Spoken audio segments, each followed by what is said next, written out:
On today's episode, we get to discuss a very important topic. I have with us Jennifer Hecker, who is the Executive Director of Options, a center in Kansas that helps victims of domestic violence and abuse. Jennifer, thank you so much for your time today and being with me. Thank you for having me, Brandon. I really appreciate the opportunity to talk to you. So let's talk a little bit about what Options does and the services it provides. Yeah. So we are a nonprofit organization that works to serve victims and their families of domestic violence, sexual assault, stalking, dating violence, and human trafficking. We serve about 18 counties in rural northwest Kansas. In fact, about 77% of our counties are considered frontier counties, which means there are less than 6 people per square mile. So more cows than people, we like to say. And so that certainly brings its own challenges, being in such a geographically isolated area. But we offer a number of services to any victim who's experienced that kind of violence and abuse. And our goal is to really make sure that they get the help they need, that they can heal from the trauma and move on to have a happy and productive life moving forward, so that the trauma doesn't impact them the rest of their lives in a way that really causes them harm. Mm-hmm. And also to just re-inspire hope. There's hope that something good can happen next in their lives, and that they that this won't continue to happen to them. So, and hope dies first. So that's one of the first things we try to rebuild. And what are the services that you provide? Is it counseling? Is it therapy? Is it it's a whole host of training? Services. So yeah, we do a lot of things. So we work with victims primarily and their families. So we provide free counseling. All of our services are free.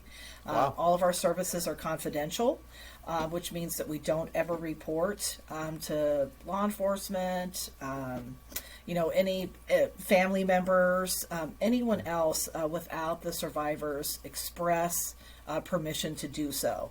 And that's really important. That is also thanks to some federal legislation. That is a federal mandate from the government that victims of domestic and sexual violence have that very high level of confidentiality. And so anyone can use our services for free.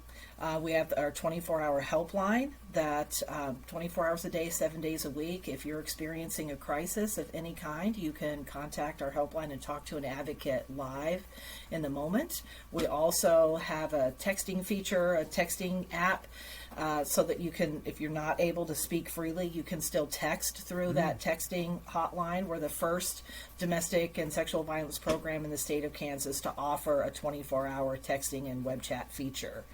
And that's really important for access in a very geographically isolated area. Mm-hmm. We offer, like I said, free counseling to help people just understand what's happened to them, to validate their feelings, and to figure out how we can help them and what supports they need to help them heal.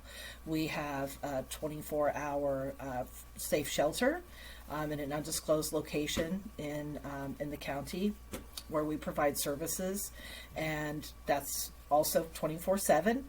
Anyone can come in that's experienced any kind of violence and abuse. They can bring their children with them, extended family members who might also be at risk. And sometimes, unfortunately, our shelter is full, and so we can overflow and provide emergency accommodations through hotel rooms. And while someone is in shelter, we provide all of their basic needs: food, clothing. We can help them with medications. We can help them with anything that they need to meet their basic needs while they're there in shelter. So that's not a worry for them. We have places for them to store their belongings and things like that. We also offer child and youth services. So we work in the schools in our community and with young kids to do primary prevention and secondary prevention if they've experienced violence or abuse. Either they've witnessed it in the home or they're experiencing dating violence themselves. And We also provide parent and child advocacy. One of our goals with that service is to really help the child who's experienced abuse rebuild that trust with the non-abusing parent. Unfortunately, sometimes children do feel like the non-abused parent didn't do enough to protect them or isn't doing enough to protect themselves, and so that can really have negative consequences on the relationship. Or the abusive parent is making the child feel like the non-abused parent, the victim, is really the bad guy. And so we do a lot of enabling it in some way. Yes, exactly. Right. Joining in that abuse, and so we help to really build that resilience for children, and helps to end that cycle of abuse and build that trusting relationship back up again.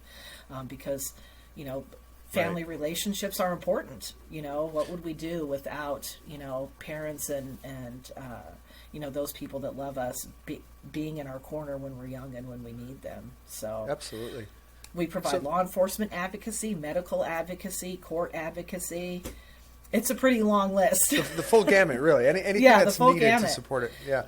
This is such an important mission. How did you get drawn into this service and feeling like this is your mission and what drew you to this? In a really unexpected way, actually. I had a 25-year career in early childhood that I really loved, but I'd kind of gotten to the point where I thought, I'm ready for another challenge. And I didn't know what that was going to be, and so I decided to take 3 months off. So I left my job in early childhood and took 3 months to just think about, what do I want to be when I grow up? Well, yeah. And I did a little bit of cleaning therapy at home, and that didn't take very long to get really tired of that. Right. And my daughter worked here at Options. She was an advocate. And she called me one day and said, I know you're not working right now. We could really use a volunteer that could help us with some grants and setting up some, internal structure things. And that's kind of what I did in my wheelhouse of skills. And so I came one day and filled out an application to be a volunteer. And a year and a half later, I was the executive director. They must have saw something in you that to put you there. Yeah. That's amazing. Yeah. And it's so interesting because I went from, the world of early childhood where, kids are afraid about monsters under the bed and in the closet to a world where real there monsters actually are monsters. Real monsters. Yeah. And so, very unexpected. I never, if you'd asked me 15 years ago if I thought this is a job that I would be doing, I would say no.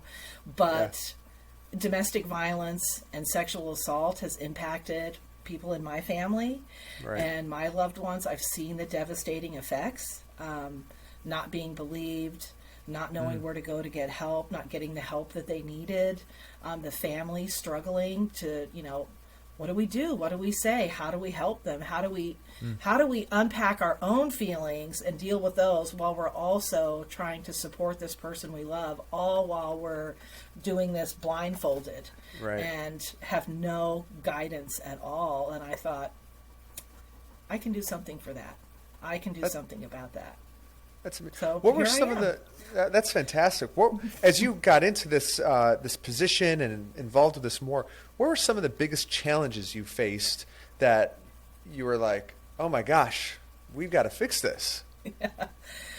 I think in the beginning, Options has been around since 1983. And so, in almost 40 years, a lot happens in a nonprofit organization. Things wax and wane, and but you keep plugging along. And one of the things that we really took a look at early on was, what is our structure? What are our policies? How are we operating under new information or old information? And so that was one of the first things we did. We looked at our policies, we looked at our structure, and one of the things that we found was that in some of our policies that were meant to create safety for victims, created safety on one side of the coin, but then created a safety hazard for them on the other side.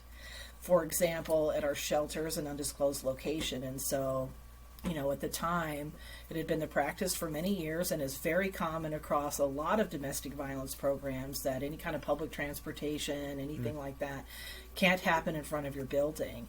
And we live in a very small community. Our public transportation doesn't really have a fixed route where you go and wait at a bus stop. They'll actually come to your door and pick you up. And so, but you could do that at the shelter. They actually had to walk down the block and wait in an empty parking lot at a church. Now, imagine being a mother with 2 kids and several sacks of groceries, trying to wag all of that back from the grocery store and make sure that your kids aren't running into the street and things like that, or it's 10 o'clock at night and you need a ride somewhere, and so you're going to walk in the dark and stand in an empty parking lot. That's definitely not safe. And so we worked with our local transportation department, did some training with them around confidentiality. We developed some process and protocols, and now we have real safety. They don't have to go stand in a parking lot. They can come straight to the door. So we really looked at some of those things that we thought caused or created safety, but that actually were creating other problems. And so we just kind of worked one at a time, and it took us about 1.5 years to go through all of our policies. But 1.5 years later, none of those problems existed anymore. And so I'm particularly proud of that work. I think that was really important. Absolutely. Being in such a rural part of the state in Kansas, what were some of the challenges you faced related to just being in the part of the country that you live in? I think just the geographic isolation. We live in a resource desert. When communities are so spread out, and there are not, you can go to any county and there's not enough public transportation. There's not enough services. We serve 18 counties in northwest Kansas, and we are the only domestic and sexual violence program in a 17,000 square mile area. Wow. The only shelter. And there are precious few communities that have all of the resources that people need to get help. Mental health, drug and alcohol, social services, all of the social safety nets that people need to recover from that kind of abuse. So that's really our biggest issue, is the resource desert that we live in. And what are some of the approaches and strategies that you've taken to address that challenge? Yeah. I think for survivors, access is their biggest problem. Transportation is a big issue. Most of the folks that we work with have trouble getting transportation to get to us. We're 1.5 hours, 2 hours away from some. Even though we have 2 offices, we have one here and about 90 miles away. We have another office. That's still 1.5 hours for some people, and you have to make up a story to explain why you've put that many miles on the car. Where are you going? What are you doing? That seems impossible to a lot of victims. And so we've done several things. We created a mobile advocacy initiative a few years ago that bubbled up from our staff. And we have a tremendously creative staff who are always thinking not just outside the box, but what box? There is no box. Right. And so they brought this idea of mobile advocacy. So now, instead of spending our money on brick and mortar buildings in each community or county that we serve, that mobile advocate actually travels a fixed route, and we are in those communities on a weekly basis in safe places like libraries, grocery stores, schools, courthouses, wherever we could really make that partner connection, and in a place where it wouldn't seem odd if someone were tracking their victim's car and looking at where are they, if they have the location services on their cell phone turned on, they're at the grocery store or they're at the library. Those don't seem like,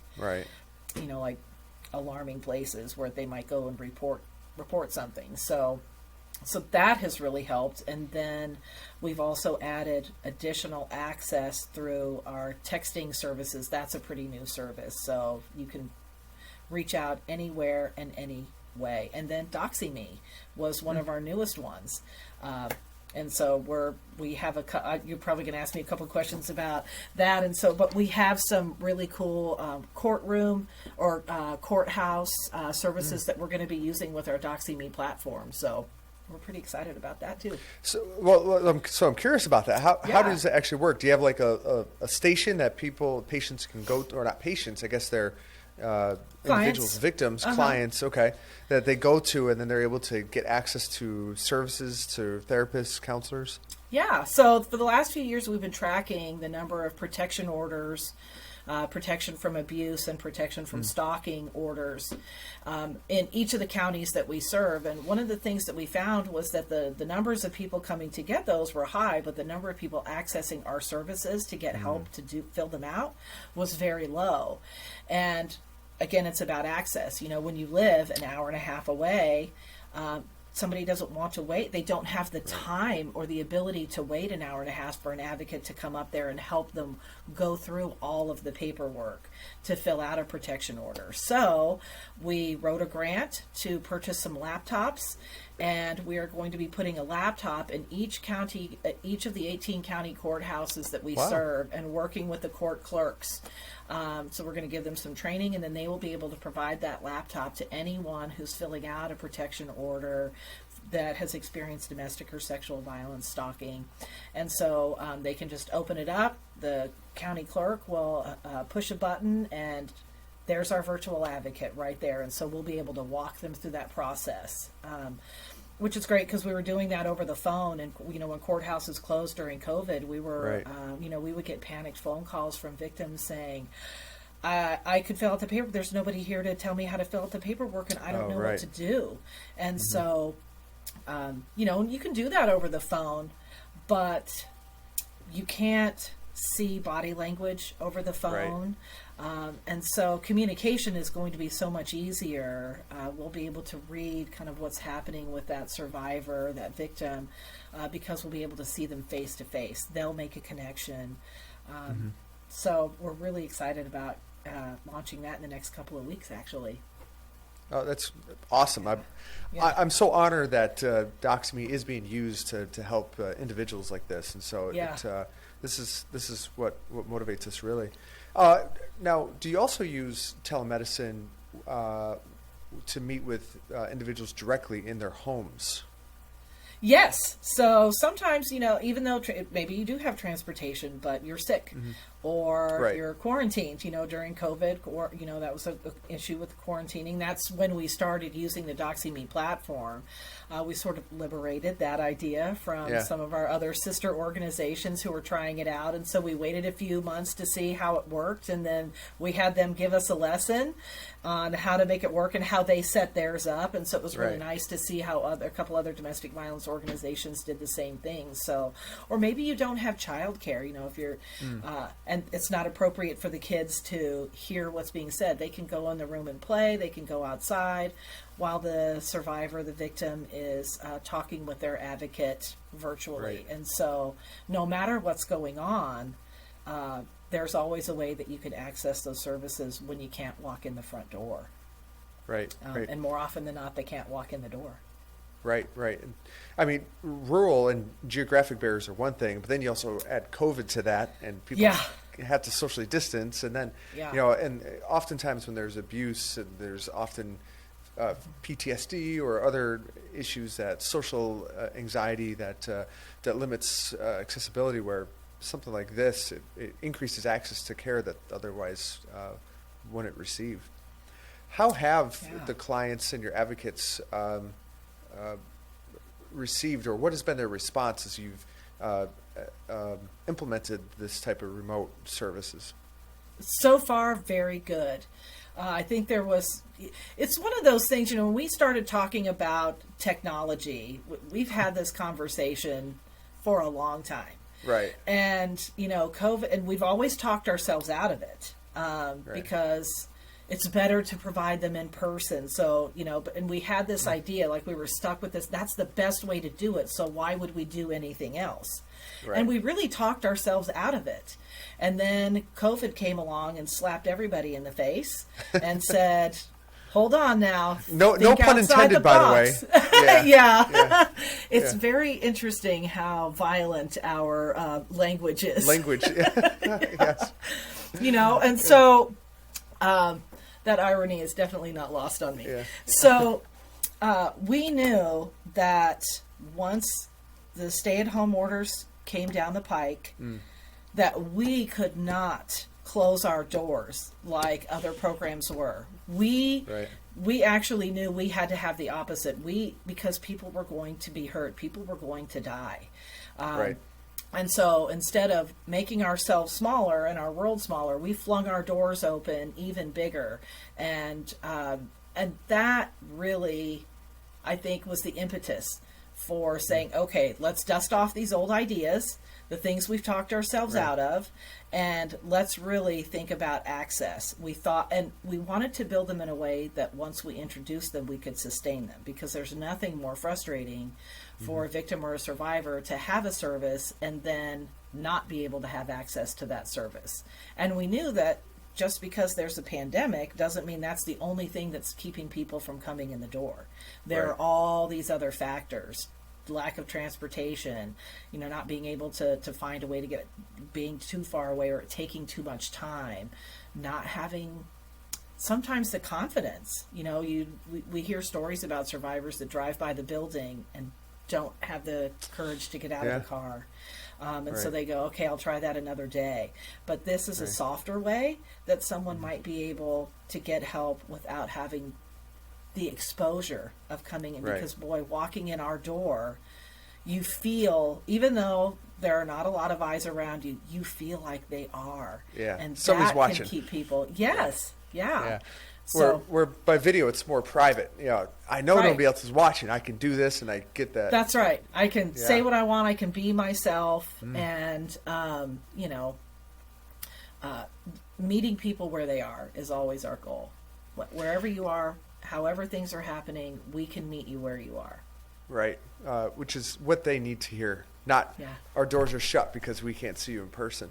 How has that been received? It sounds like you went against the grain and said, no, we're going to double down on this and really open this up, where others said, we can't do this, and shut it down. How has that been received from the overall community?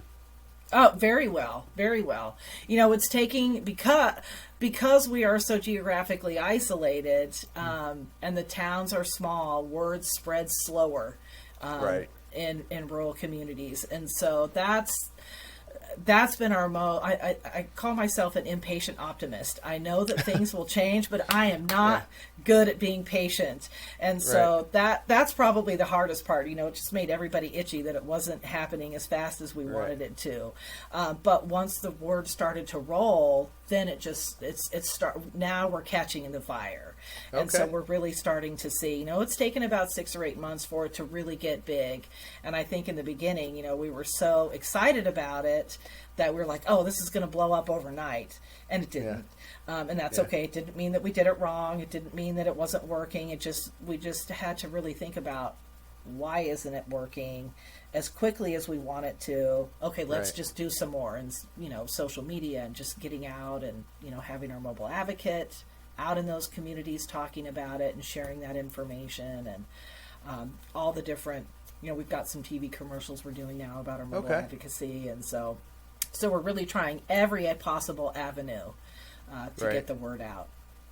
I mean, that's just any new thing. It just takes time to ramp up. And besides just the awareness issue, what other challenges have you faced as you've tried to roll this out? And then how did you overcome them? Other challenges. I think just getting out of our own way. Yeah. That's been a little bit of a challenge. And I think the staff training, we underestimated how we would need to tweak our training or change some of the training, because providing services this way is a little bit different. You can't hug someone. You can't hold someone's hand or pat them on the shoulder.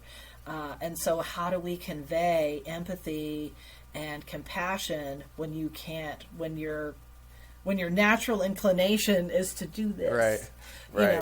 And so that's been a challenge, and helping people just like talk through the technology, like the fear of technology. And that's the great thing about Doxy.me is that push a button. You don't have to download anything. Click. You don't have to have any. Yeah. Can you turn on your computer? You can use Doxy.me. and that's kind of how we've talked to people about it.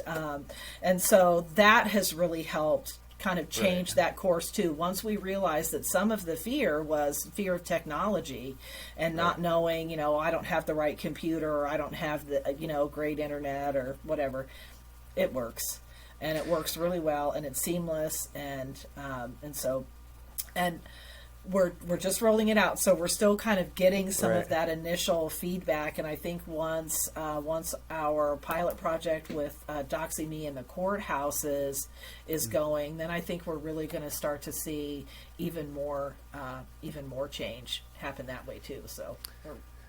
Yeah, human nature, people are just naturally resistant to change. And when you add like complexity and like, I got to learn something, I got to like create a password, I got to do what? Can't do it, right? So you got to remove as many barriers as possible, and because there's still going to be a challenge, and that's just a personal human challenge. Don't add more challenge to it. It's true. It's funny. We want things to change, but we don't want to do things differently. And so I don't want to do it. Everybody else has to change, not me. Yeah. I want the circumstances to be different, but none of my habits to be different. And that's just a funny, fickle thing about human beings. Right. Just the way we are. I don't know why. It's the way we are, right? So just know that limitation. Yes, know that limitation and roll with it. Now, do you have any anecdotes or experiences or stories that are like, this is what success means for this type of service that we're providing? Wow. Yeah, I would say, one of our successes was being able to work with a survivor who'd been struggling, had not been able to get away, didn't have the ability to come to our office, and was able to work with our client, with one of our advocates, and through that platform was able to help her, walk her through a protection order. Provided her with counseling, connected her with several resources in her local community, was able to make arrangements to come to town to get some other services in another community because her community didn't have it. And, for her to be able at any point to just jump on, and within a few minutes in the waiting room, there's an advocate right there with a warm smile, soft eyes, and a soft voice that reassured her, that made her feel like she wasn't alone, and gave her the confidence, to keep going. Very often victims that experience domestic violence test the waters to see what's going to happen. And so they take little tiny steps. They may disclose to a friend. They may disclose to someone else, and their next step is based on how that person reacts, and so, or how complicated the situation is, how difficult it might be to navigate a very confusing social system. And so as they try those things, when they don't work, they back up, because they're trying to do it's already complicated, but they also are experiencing trauma. And that has tremendous impacts on the brain and how you think and function. And so being able to have soft eyes and a soft voice and someone in your corner saying, I know it's frustrating and it's okay, and we're going to get through this together, and you're not going to be the little Dutch boy with your finger in the dike all by yourself trying to fix this. You've got somebody in your corner anytime you need them. And that, I think, for that particular person, that's what she needed. She needed to know that she wasn't alone. She needed to know that it wasn't her fault, and that someone was going to be there standing side by side in solidarity with her while she walked through, trying to cope with everything and heal from it. And, it's an interesting analogy, because oftentimes leaving your home, driving somewhere, seeing somebody in person going into the building, it's a huge step. It's like this. Huge. And it's and for many people, that barrier is too much to overcome, and they don't even attempt it. Where if you can have something, a smaller step to step up to that, like a remote video call, that's easy to step to. It's not as challenging as that. You do that, and then from there you can step up to the next step. And it sounds like that's providing that nice little, the baby steps to get to the baby steps. Yeah, right, exactly. Yeah. So no, that's incredible. And how do you see other organizations like yourself using this? Are you are others coming to you and saying, "How are you guys doing this? And how is this working?" And do you see others coming around to this as well? I think so. During COVID, we work with the Kansas Coalition Against Sexual and Domestic Violence, and they work with all of the domestic violence programs in Kansas. And so during COVID, they brought together a group of all the executive directors of all the domestic and sexual violence programs and said, "What are you doing? What's working?" And so we almost became like our own brain trust.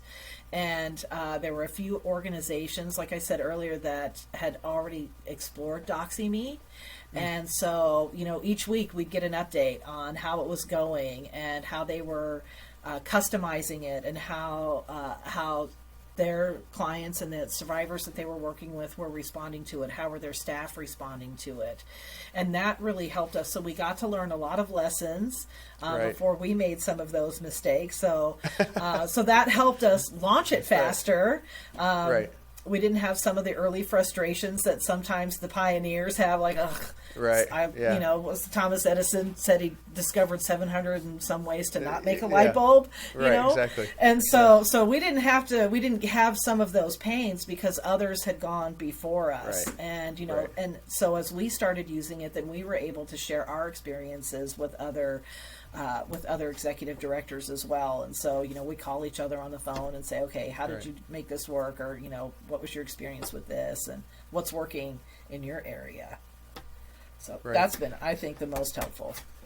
So given that you've gone through this experience and got this set up and you've seen the benefits of it, where do you see the future of this type of service going in relation to remote services that you're providing like this?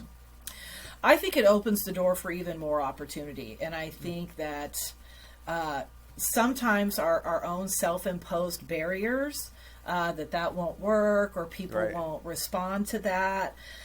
We fell into that trap. People won't respond to that. People won't want that. And people happily proved us wrong. And which is good, right? They usually do, right? Yeah. Yeah. And so I think the technology is here to stay. And I think there is a lot of room for growth. We're certainly doing something very different by not only housing this technology inside our own building. We're getting these laptops and they're going to be in every single courthouse. And so where else could we put them? Could we have them in a school? Could we have them at college? Where are other places that we could create safe places for someone to disclose that they're experiencing violence, and create safe spaces for them to go and report through Doxy.me if they can't come to our office, and they don't have a computer themselves. Is there someplace else they can go? And so, kind of creating these computer stations or these tele-advocacy stations. And so I think the possibilities are endless. We just have to get out of our own way and actually try the ideas out. Sometimes we always say, throw it up on the wall and see what sticks, but we're afraid if it doesn't stick, then somehow that's a failure. And all that means is that only that one little part of it didn't work. It doesn't mean that it won't work somewhere else or with a little tweak or some adjustments. And you just have to stick to it. One of our mottos with Doxy.me is fail fast and fail often. So as soon as you find something that doesn't work, good, get rid of it, try something else. And if that doesn't work, eventually you'll get to something that does work, and that you want to get to that success as quickly as possible. So fail fast and fail often. Yeah, because that's how you learn, right? That's exactly how you learn, and that's sometimes new innovation and ideas come from failure, and I think we put so much pressure on ourselves to not fail, to get it right the Right. first time. Like we have this crazy idea of perfection that doesn't exist, Nobody's but perfect. we still do it to ourselves. Yeah. And so I love that. Fail fast and fail often. That's right. Because that is where you have your aha moments. Right. And aha moments lead to really innovative services. And for us, that means better services for survivors and victims and their families. And that's what we are all about, is creating that access. And that's ultimately the most important thing, is the Yeah. people that are being served and helped. And we got to get there. It doesn't matter what we do to get there. Just do it, and make sure it gets done and they're served. Yeah. Yeah, before we had this, we had 3 different ways somebody could get a service from Option, and now we have 8. Wow. So It's Thank you, just through the COVID. new technologies. Yeah. Yes. Yeah. Yes. Yeah. So Yeah. weird. The staff Yeah. say, should we be grateful for COVID because of that? Would we? So, but it's that looking at the silver lining. There's Right, you right. can always make lemonade out of lemons, and that's exactly Absolutely. what we did. Yeah. And for most of the healthcare industry, is a wake up call, because telemedicine was here before COVID, but it wasn't embraced until it was forced to, and then Yep. we can do this, and it's possible, and it's easy. Yeah. And, wow, patients like it, so let's just keep doing Yeah. it. I'm glad you mentioned that, because that's actually one of the ways that we've been thinking about expanding. So after we sort of pilot this in the courthouse, we are already considering our next pilot location will be doctors' offices, hospitals. We have so many staff that go to the doctor and say, my doctor asked me, or the nurse asked me, do you feel safe at home? Right. And it's interesting to hear the staff's response. Sometimes they're being asked while their spouse or partner is in the room Yeah. with them. Nobody's going to tell you the truth. Yeah. If the person that's hurting you is the one that's sitting in the room, they're not going to answer that question truthfully, because they know Right. what will happen the minute they walk out that door. Right. And then sometimes they'll say, well, if I said yes, what would you do? And the vast difference in responses is pretty incredible. Sometimes they say, well, I would tell my supervisor. Sometimes they'd say, I don't know what I would do. Yeah. You're just supposed to ask the question. And so we see that as the perfect opportunity to say, okay, we can help you know what to do Yeah. when someone says yes. And so there's always a way you can get a patient out of the room for a private, Evaluation. evaluation, Yeah. whatever that may Right. be. And that doesn't typically seem unusual to most people. And so that's the perfect time to ask the question, and then to say, let me open up my laptop Yeah. and let me Just connect open it you up with our options advocate who can talk to you right now. Right. So that if we are too far away to provide a realistic response time, they can use that service that way. And it will also bring more continuity of care to the patients, because then everyone will have the same response. Let me connect you with an advocate who can help Right. you with that. Right. And sometimes I think people are afraid to ask because they don't know what they can do to help, and so they don't want to open Pandora's box Right. and hear an answer and say, I'm sorry, and then not be able to do anything. That's a terrible feeling, that feeling of helplessness. And so we can get rid of all of those barriers and all of those problems that way. So, And it makes sense for a place like rural Kansas, where, if you're in a large city and a large hospital, you have social workers on staff that are trained to do this. But gosh, when you're out in rural Kansas, you don't have that. And then you get into these small clinics, and they have barely enough just to pay for a nurse, let alone an extra person to just, in that case, it just doesn't happen. And Yeah. it's all about increasing access to care and services through this type of connection. And That's you right. guys are really the conduit for that to happen, that you can be there. Any computer, it works. Just have it, Yep. pull it up, use it, and instantly you connect. If you're able to serve 17, 18 counties, now it's you can scale it and what you're Yes. doing, and it's essential. yeah, exactly. As you've gone through this experience, setting up telehealth and increasing access through this technology, you've learned what works and what doesn't. What is the advice that you give to others who come to you who are looking to do the same thing? I would say don't be afraid of the technology. Try it. You'll like it. I think it's certainly affordable. People need it. Create some policies around it.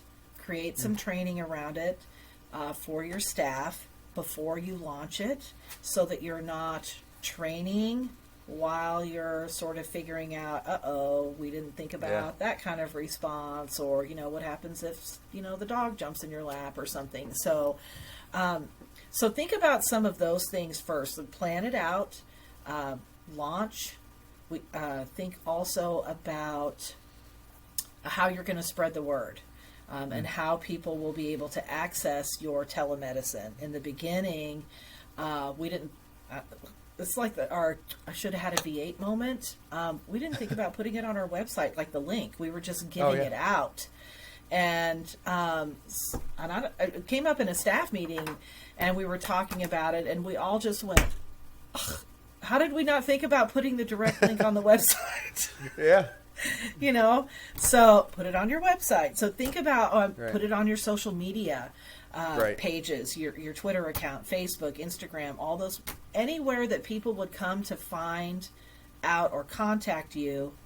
Put your link to your Doxy.me there. Create some policies, do that training, and give it a try. And then talk with the people who've actually used it. Talk with some of the clients, the victims that you've worked with, and ask them some questions about how was it user-friendly? What barriers might they have had? What drove them to it? What was it that motivated them to use that platform versus something else? And I think just understanding why someone chooses to use it helps you know how you can create better access, how you can eliminate even more barriers to getting those services. So that would be some of my advice. Oh, that's fantastic. And the nice thing about Doxy.me is it's one link, right? So it doesn't change every session. You just put it up there and you just spread that. You can print it. You can put it on social media. It doesn't change. And it's easy to then promote because it's just one link. So Exactly. Well, Jennifer, thank you so much for your time today. We're very honored to be part of the mission that you are doing to help these individuals. And we are your biggest cheerleaders on the side. And we're so grateful that you're using Doxy.me to help do this. And so it's an honor to talk to you today. Well, thank you so much, and I appreciate you giving us the time and really bringing even more attention to the issues around domestic violence. As you said, October is Domestic Violence Awareness Month, and unfortunately, domestic violence never takes a holiday, and so we need more awareness. Our job is to educate the jury pool in our community so that when those cases go to court, people in the community understand domestic violence and how pervasive it is, and it's folks like you that are helping to spread the word to get that out there, to educate the jury pool, not just in our own state but in our nation, so that victims get the justice they need and perpetrators are held accountable. Absolutely. So grateful to be part of this mission with you. Thank you so much. Thanks.